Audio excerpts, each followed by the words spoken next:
मित्रों नमस्कार। स्वागत है आपका हिमालनी टीवी यूट्यूब चैनल में। मैं हूं सच्चिदानंद मिश्र। मित्रों, आज हम बात करेंगे हमारे नेपाल की राजधानी काठमांडू के मेयर बालेन साहब के बारे में और शक्तिशाली राष्ट्र अमेरिका के राष्ट्रपति ट्रंप जी के बारे में। दोनों बालेन और ट्रंप की कहानी है और उसी पर हम चर्चा करेंगे। जैसा कि ट्रंप के बारे में अभी पूरा दुनिया जानती है कि अपने विवादास्पद बयानों को लेकर वह ज़्यादा चर्चित है। काम भले ही जो हो, लेकिन उनका जो बयान दिन पर दिन बदलता आया है उसको लोग बहुत नज़दीकी से देख रहे हैं। यानी कि मैं बता दूं आपको कि यही ट्रंप कुछ दिन पहले यूक्रेन के राष्ट्रपति को एक तानाशाह और एक हास्य कलाकार कहा था, लेकिन आज ट्रंप उन्हीं से फिर मिलने जा रहे हैं। उनकी भेंट वहाँ पर होगी उन्हीं से। उनका भी ध्यान अपने देश के लिए है। वैसे ही हमारे देश में और लोगों को तो बोलने का साहस है नहीं, लेकिन काठमांडू का मेयर बालेन शाह ने उनको फटकार लगाई है, और एक ऐसा फटकार जो कि पूरे देश में चर्चित है। उधर ट्रंप चर्चित है तो इधर बालेन भी शुरू से ही, जब से मेयर हुए हैं तो अपने कुछ कारनामों को लेकर पूरा चर्चित है। और अभी जो उन्होंने ट्रंप को जवाब दिया है, उस जवाब के जरिए बहुत कुछ सामने आ गई है। आइए हम कुछ बात करते हैं इसी से जुड़ा हुआ। अब हाल ही में अमेरिका के राष्ट्रपति डोनाल्ड ट्रंप के दोबारा सत्ता में आने के बाद उनके बयानों ने दुनिया भर का ध्यान खींचा है। उनके विवादास्पद बयानों ने न केवल बड़े देशों को बल्कि हमारे जैसे छोटा देश नेपाल को भी नहीं बख्शा है। नेपाल पर भी उनकी प्रतिक्रिया आ गई है। अब ट्रंप आज जा रहे हैं वही यूक्रेन के राष्ट्रपति जेलेंस्की से मिलने, और उसी को उन्होंने तानाशाह कहा था, लेकिन आज भेंट होगी। ट्रंप ने नेपाल को भी छोड़ा नहीं है। नेपाल पर भी उनका कमेंट आया है। उन्होंने व्हाइट हाउस की एक प्रेस कॉन्फ्रेंस के जरिए नेपाल में संघीयता को बढ़ावा देने के लिए यूएसएआईडी का एड एक फ्रॉड है और धोखा है।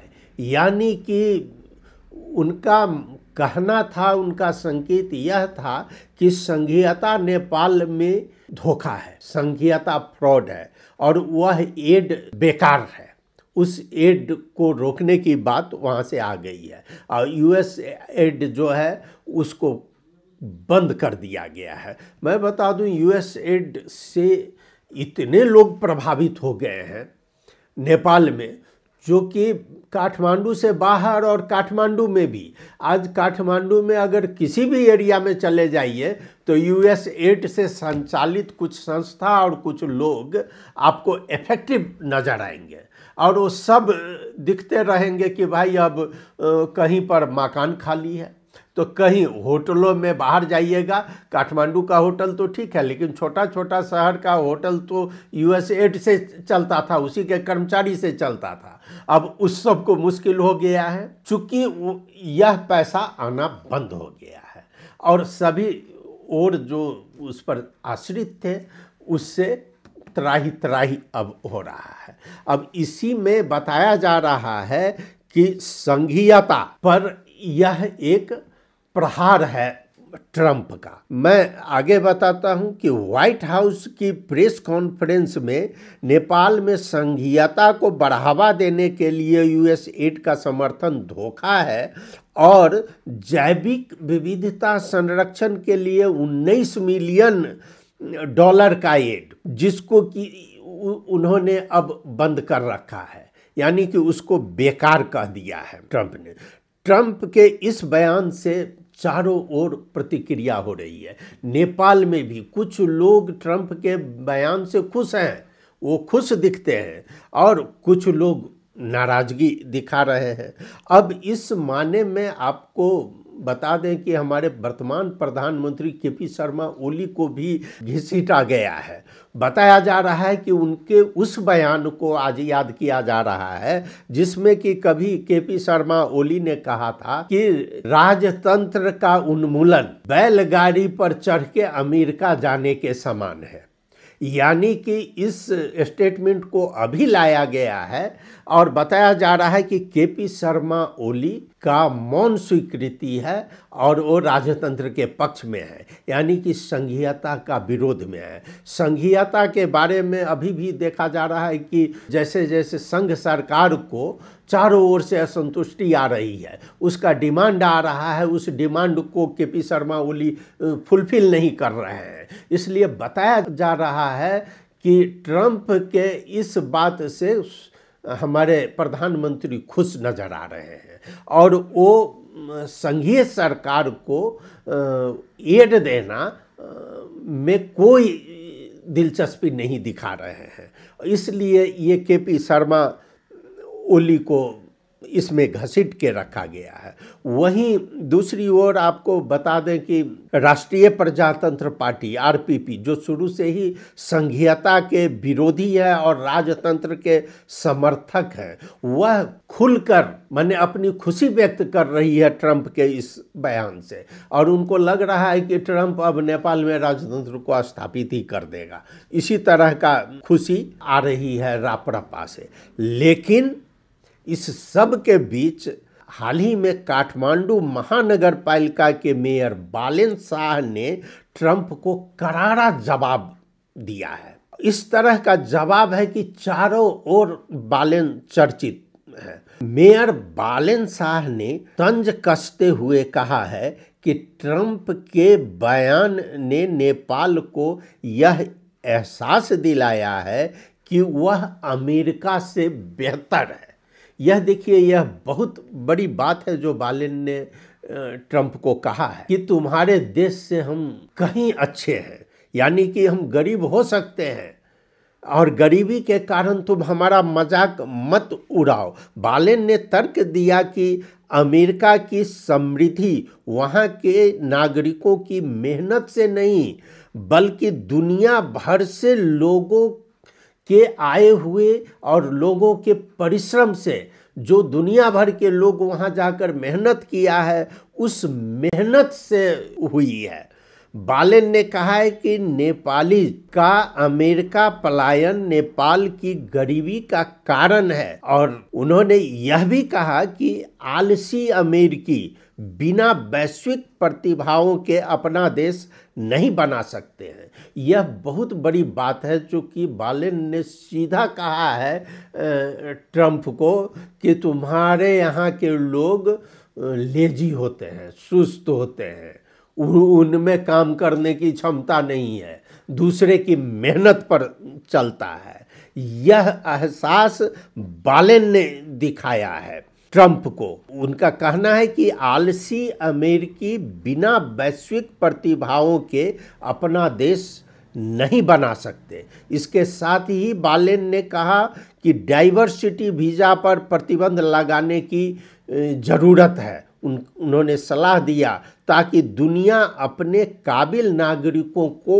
वापस बुला सके। बालेन के ये शब्द संघीयता के समर्थकों को, खास करके माओवादी केंद्र और जनता समाजवादी पार्टी के लिए राहत की तरह है, जो ट्रंप के बयान से बिल्कुल ही आहत हो चुके थे। अब नेपाल के इतिहास में छोटे और बड़े देशों के नेताओं के बीच ऐसी बहस कम ही देखने को मिलती है जितना कि अभी देखी जा रही है। अब आपको एक उदाहरण भी है कि 1962 में गंडक परियोजना का उद्घाटन करते हुए राजा महेंद्र ने जवाहरलाल नेहरू को कहा था कि साहब हम बराबरी का संबंध चाहते हैं। तो इसीलिए ये बालेन जो है सो अभी ट्रंप को यह एहसास दिलाया है। हमारे राजनेता को ये चीज़ याद नहीं है।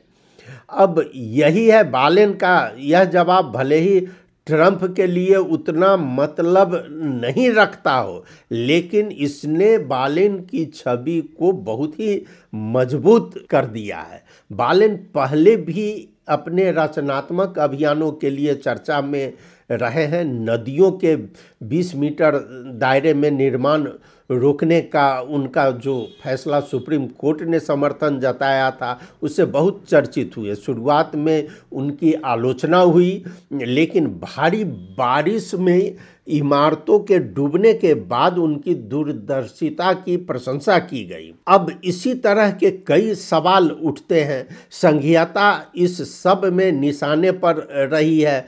पहले से ही इसकी प्रासंगिकता पर सवाल उठ रहे थे और ट्रंप के धोखा कहने से इसकी छवि और धूमिल हुई है। संविधान संशोधन संघीयता मुख्य मुद्दा बना हुआ है। अब यह संविधान संशोधन में दो दल हैं, मुख्य पार्टी, जो कि बार बार ला रहे हैं, लेकिन ये हिम्मत नहीं जुटा पा रहे हैं कि संविधान का संशोधन करें।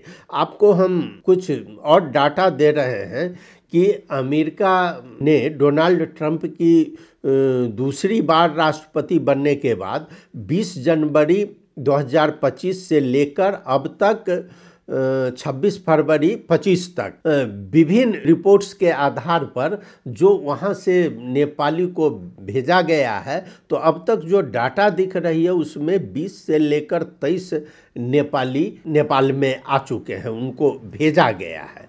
अब यह नेपाली नागरिकों के डिपोर्टेशन का बहुत ज़्यादा महत्व रखता है।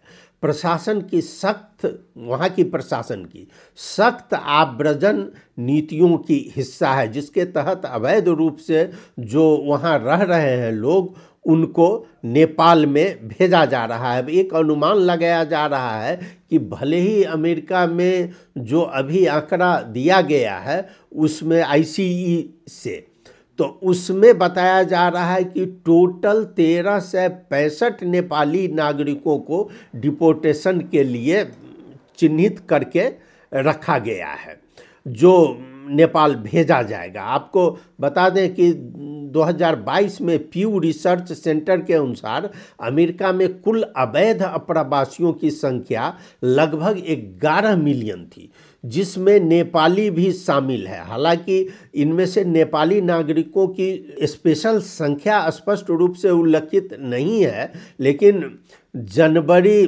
25 में प्रकाशित एक रिपोर्ट के अनुसार अमेरिकी अप्रवासन अधिकारियों ने नेपाल में 14,45,549 अवैध अप्रवासी ये अमेरिका में है। ये नेपाल के नहीं, कुल मिलाकर इतना बताया गया है, जिनको कि डिपोर्टेशन के लिए वो लोग चिन्हित किया है। और इसी में 1365 नेपाली नागरिक हैं जिनको कि नेपाल भेजने की बात चल रही है। अब इसमें कितनी वास्तविकता है उसका कोई डाटा अभी तक सामने नहीं आया है। इसके बारे में हालिया जानकारी के अनुसार ट्रंप के दूसरी बार राष्ट्रपति बनने के बाद केवल 20 से 23 नेपाली अभी तक नेपाल आए हैं। ये विभिन्न आंकड़ा के अनुसार यह बताया जा रहा है। 1365 को चिन्हित किया गया है, लेकिन बताया जा रहा है कि टोटल अवैध नेपाली अप्रवासियों की अनुमानित संख्या अमेरिका में लगभग 8,000 है, जिसकी कि अभी तक पुष्टि नहीं हुई है। उसी में से 1365 को नेपाल भेजने की तैयारी हो रही है। कुछ दिनों में अब और स्पष्ट हो जाएगा। तो हम आज बात यही कर रहे थे कि शक्तिशाली राष्ट्र अमेरिका और उसका शक्तिशाली राष्ट्रपति डोनाल्ड ट्रंप, जो अभी हर जगह थरका रहे हैं, लेकिन उसके खिलाफ बोलने का किसी को हिम्मत नहीं है।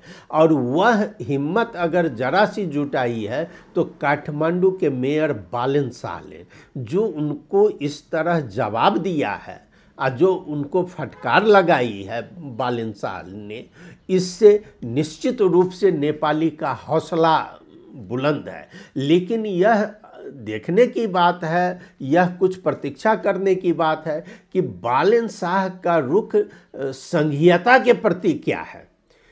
इससे यह भी स्पष्ट नहीं होता है कि बालन शाह संघीयता के पक्षधर हैं या बालन शाह राजतंत्र के पक्षधर हैं। इनकी मौनता है इस संबंध में, ये अभी तक पता नहीं चल रहा है जो बालन संघीयता के फेवर में है या नहीं। ये फिलहाल उन्होंने जो फटकार लगाई है वह नेपाल में चर्चा का विषय है।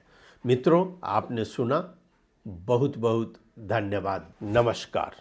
और हाँ, हमारा YouTube चैनल सब्सक्राइब करना नहीं भूलें।